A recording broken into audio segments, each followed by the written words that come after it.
If I may, Mr. Speaker, Sir Roy Stone served 13 chief whips and prime ministers from Margaret Thatcher to Boris Johnson, and I'd like to pay tribute to his extraordinary service and send my best wishes to his family.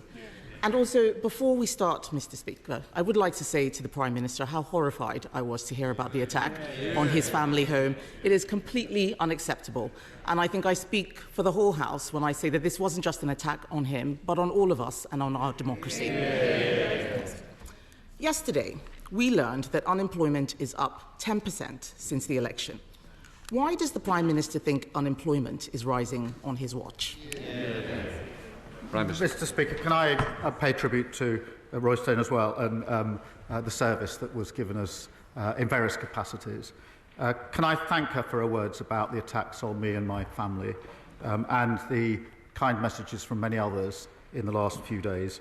She did actually message me pretty well straight away, and I really do appreciate that, and she's absolutely right that this is an attack on all of us, on democracy and the values that we stand for.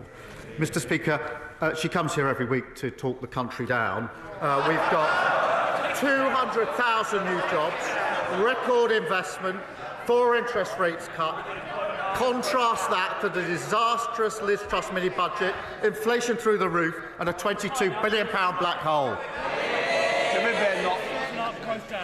I'm not sure the Prime Minister even knew that unemployment was up, but there's no point him blaming everyone else. The fact is, Conservatives reduced the deficit every year until the pandemic, more than doubled the personal allowance. We left 4 million extra jobs, tackled the post-pandemic inflation spike, and left the fastest-growing economy in the G7.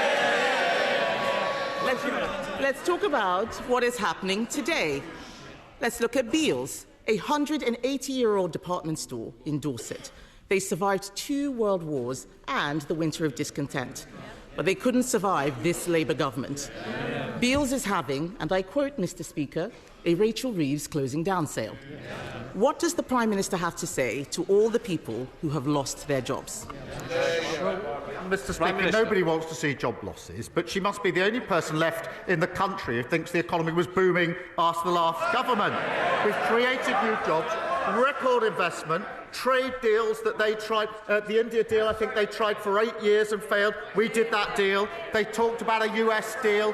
We did that deal. We tend to get a stronger relationship with the EU. The former Trade Minister must be the only former Trade Minister who's against all trade deals which boost our economy. She says she's against the India deal, even though it's got the same provisions she put on the table. She's against the US deal, even though it saves thousands of jobs in car manufacturing. And, Mr. Speaker, most absurdly, she says she's going to rip up the EU deal when she hasn't even seen what's on the page. They're reduced to a brain rot. A once great political party is sliding into brain-dead oblivion. Mr. Speaker, I'm very happy to welcome his tiny tariff deal, but the fact is, it has put us in a worse position than we were in March. He should not over-egg the pudding. Let's talk about how things are getting worse now. In every month of this year, household names like Sainsbury's, Tesco, Asda and Santander have cut staff. The ONS estimates that there are 100,000 fewer jobs than a year ago. And this was before his jobs tax, which will make things worse.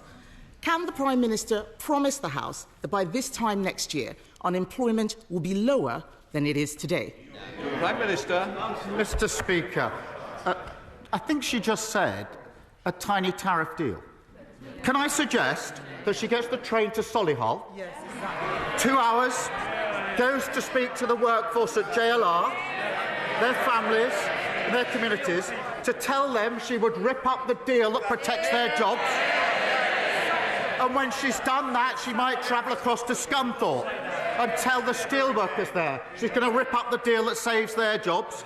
And then if she's got time, go up to Scotland and talk to the whisky distilleries. Tell them she'd rip up the deal that's creating 1,200 jobs for them, boosting their exports, and then come back here next week and tell us what reaction she got. So I didn't hear a promise to get unemployment down, and that's because he knows things are going to get worse. And this goes wider than businesses. Last week, I met staff and patients at Farley Hospice. They do fantastic work, but they need to find an additional £250,000 to pay the jobs tax. How does he suggest Farley Hospice, a charity which relies on donations, pays for his tax hike?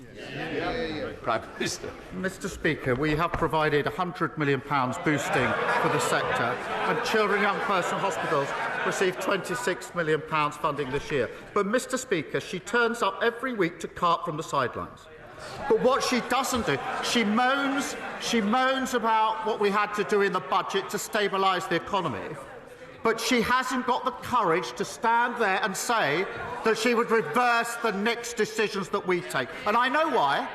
It's because she doesn't want to say she's against the £26 billion investment in our NHS. She doesn't want to say she's against the £1.2 billion more for our police. She doesn't want to say she's against the £3.2 billion more for our schools. All the time she doesn't have the courage of her convictions. It shows that her criticism is totally confected.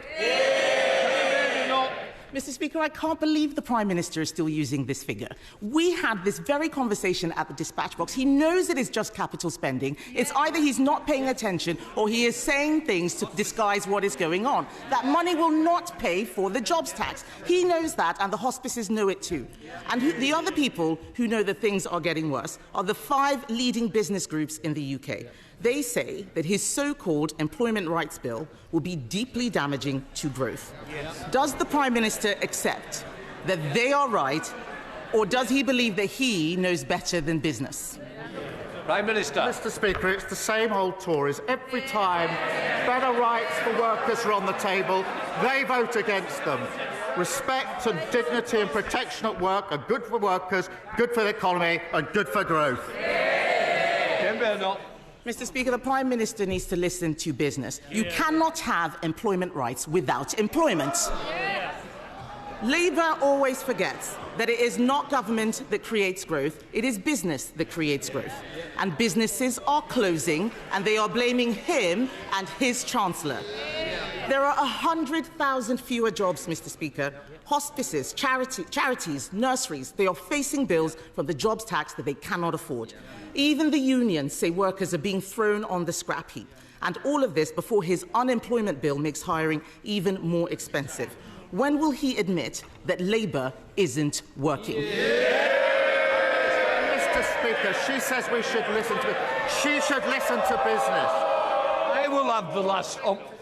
Prime Minister. Mr. Speaker, she should listen to business. They're in favour of our trade deals. The India deal, fantastic deal. Tariffs on cars cut to 10%. Whisky and gin, tariffs halved. £4.8 billion into our economy. What does she say she'd do with the India deal? She wants to rip it up. The US deal that saves thousands upon thousands of jobs. What does she want to do? She wants to rip it up. The EU deal, good for our economy. She's not going to even wait to see what it says. She absurdly says she's going to rip it up. It is so unserious. She even was reduced last week to calling the Indian government, accusing them of fake news. No wonder she did so badly as a Trade Secretary. Mr. Speaker, the project for them is over. They're sliding into oblivion. They're a dead party walking.